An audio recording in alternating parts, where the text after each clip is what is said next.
अब बच्चों आगे बढ़ते हैं हम लोगों ने देख लिया कि किस तरह से द्विनिषेचन की क्रिया होती है, जिसके फलस्वरूप हमें दो चीज़ें प्राप्त होती हैं। एक तो युग्मनज प्राप्त होता है जो 2n होता है, द्विगुणित होता है, डिप्लॉइड, और दूसरी कौन सी चीज़ प्राप्त होती है हमको? एंडोस्पर्म या भ्रूण पोष जिसको हम कहते हैं, जो कि त्रिगुणित होती है, 3n।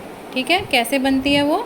2n ध्रुवीय कोशिका प्लस एक नर युग्मक के मिलने से हमें प्राप्त होता है 3n भ्रूण पोष। ठीक है, त्रिगुणित भ्रूण पोष। अब ये तो हो गया हमारा निषेचन। अब हम लोग आगे जो पढ़ेंगे वो है निषेचन के बाद, यानी पश्च निषेचन। पश्च मीन्स पीछे, बाद में। निषेचन के बाद पोस्ट फर्टिलाइजेशन में कौन कौन से घटनाक्रम होते हैं। सबसे पहले तो हम पढ़ेंगे, ये सब मैंने यहाँ पे जो 4 ये दिखाए हुए हैं, ये एक्चुअली ये क्या है, ये क्या क्या मिलता है। पहला है एंडोस्पर्म, ये हम पढ़ेंगे। इसके बाद हम पढ़ेंगे भ्रूण का निर्माण, एम्ब्रियो फॉर्मेशन। तीसरा पढ़ेंगे बीज का निर्माण, और चौथा पढ़ेंगे फल का निर्माण। ये सब अब हम लोग कहाँ पढ़ेंगे? निषेचन के बाद की क्रियाओं में। तो आइए सबसे पहले हम लोग देखते हैं भ्रूण पोष। भ्रूण पोष क्या है ये आप जान चुके हैं। भ्रूण पोष जो है वो हमको त्रिसंयुग्मन के फलस्वरूप प्राप्त होता है, यानी एक नर युग्मक और ध्रुवीय कोशिका के जुड़ने या संलयन से हमको त्रिगुणित भ्रूण पोष प्राप्त होता है। ठीक है, यहाँ पर मैंने वही चीज़ एक बार फिर से यहाँ पर क्लियर की हुई है। नर युग्मक, अंड, युग्मनज जिसको हम निषेचन कहते हैं, नर युग्मक प्लस ध्रुवीय कोशिका इक्वल टू भ्रूण पोष। और जो भ्रूण पोष, ये जो बच्चों भ्रूण पोष हमको प्राप्त होता है, ये इस सब जो भी प्राप्त होगा वो पहले तो कोशिका के ही रूप में होगा। तो जो कोशिका हमको सबसे पहले प्राप्त होती है त्रिगुणित, उसको हम क्या नाम देते हैं? प्राथमिक भ्रूण पोष कोशिका। ठीक, प्राइमरी एंडोस्पर्म सेल। ठीक है, और इसके आगे मैंने लिखा हुआ है त्रिक युग्मन, जो कि मैं आपको बता चुकी हूँ। ठीक है बच्चों, अब एक बात और यहाँ पर आपको ध्यान देनी है कि ये मैंने यहाँ पर एक चीज़ बना कर दिखाई हुई है। यहाँ मैंने ई लिखा हुआ है और जेड लिखा हुआ है। ठीक है, जेड अंदर है, ई बाहर है। जेड का मतलब जाइगोट या युग्मनज, ई का मतलब एंडोस्पर्म या भ्रूण पोष।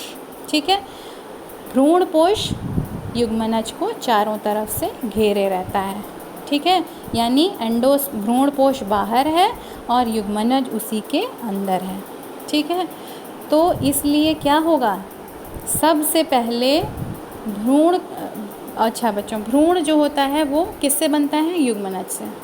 तो हमने सबसे पहला पॉइंट जो यहाँ लिखा है एंडोस्पर्म लिखा है, भ्रूण कोश, यानी ये एक क्रम से दिया हुआ है मैंने कि पहले क्या बनेगा। ठीक है, तो पहले भ्रूण पोष का निर्माण होगा, यानी कि वो जो पहला नर युग्मक था वो जाकर ध्रुवीय कोशिका को निषेचित करेगा, जिसके फलस्वरूप हमको त्रिगुणित भ्रूण पोष प्राप्त होगा। तो सबसे पहले उसका विकास होना ज़रूरी, क्योंकि वो क्या करता है, युग्मनज को पोषण प्रदान करता है।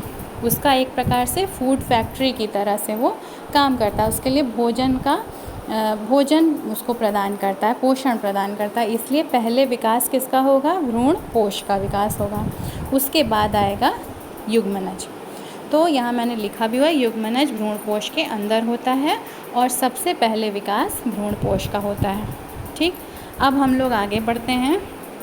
यहाँ पर आप लोग देखिए कि भ्रूण पोष जो है वो हम 3 प्रकार के पढ़ेंगे। ये जो 3 मैंने बनाए हैं ये इसके टाइप्स हैं, प्रकार हैं। पहला है केंद्रीय या केंद्रकीय जिसे कहते हैं, न्यूक्लियर।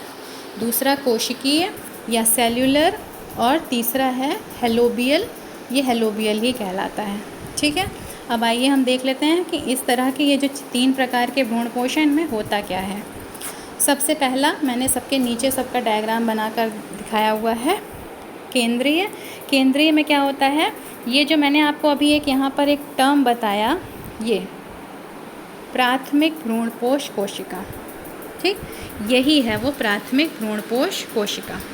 ठीक है, अब इसके अंदर क्या है, जो केंद्रक है वो बार बार विभाजित होता है, ठीक है।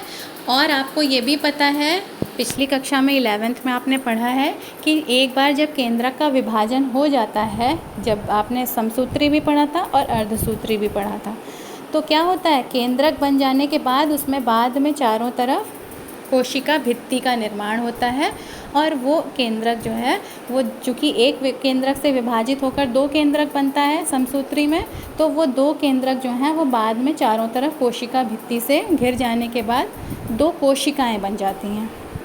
एक कोशिका से, एक जनक कोशिका से दो संतति कोशिकाओं की प्राप्ति होती है।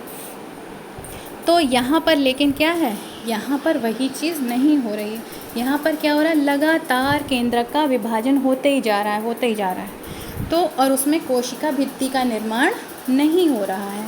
तो इस तरह के हम भ्रूणपोष को क्या कहते हैं, केंद्रीय भ्रूणपोष, ठीक। दूसरा आता है सेल्यूलर या कोशिकीय। अब इसमें क्या होता है, कोशिका में विभाजन होता है और उसके फलस्वरूप उसके चारों ओर कोशिका भित्ति बनती जाती है। तो देखिए यहाँ पर ये चीज़ जो दिख रही है आपको ना इस टाइप से, ये कोशिका भित्ति है। हर केंद्रक के चारों तरफ कोशिका भित्ति बन जाती है। तो इस तरह से ये वाला जो प्रकार है वो कोशिकीय कहलाता है, ठीक। अब तीसरा हम लोग आते हैं हेलोबियल। हेलोबियल में क्या होता है कि इसमें दोनों का ही ये मिक्सचर होता है, यानी केंद्रक का, केंद्रकीय का भी और कोशिकीय का भी, ठीक है।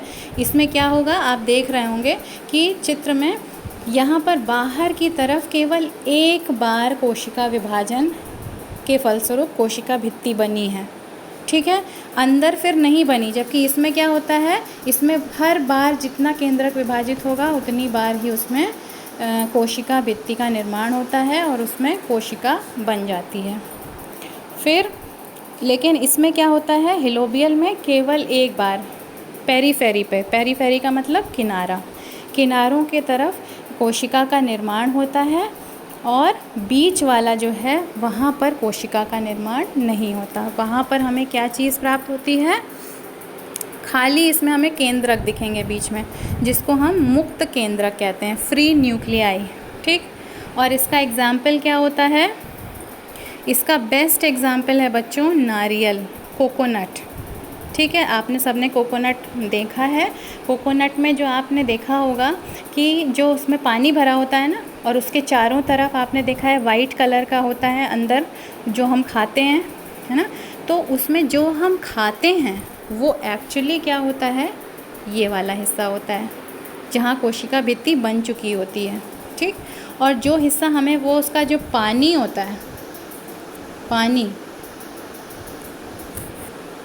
वो असल में उसके मुक्त केंद्रक होते हैं, ठीक है। तो ये इसका एग्जाम्पल है। और यहाँ एक पॉइंट ये भी लिखा हुआ है कि युग्मनज को पोषण प्रदान करता है। कौन प्रदान करता है, भ्रूणपोष, ठीक है। भ्रूणपोष जैसे कि नाम से ही आपको समझ में आना चाहिए, भ्रूण का मतलब क्या है, वही युग्मनज जब विकसित होता है तो भ्रूण बनाता है, ठीक। तो भ्रूण का पोषण क्या कौन करेगा, भ्रूणपोष, ठीक है।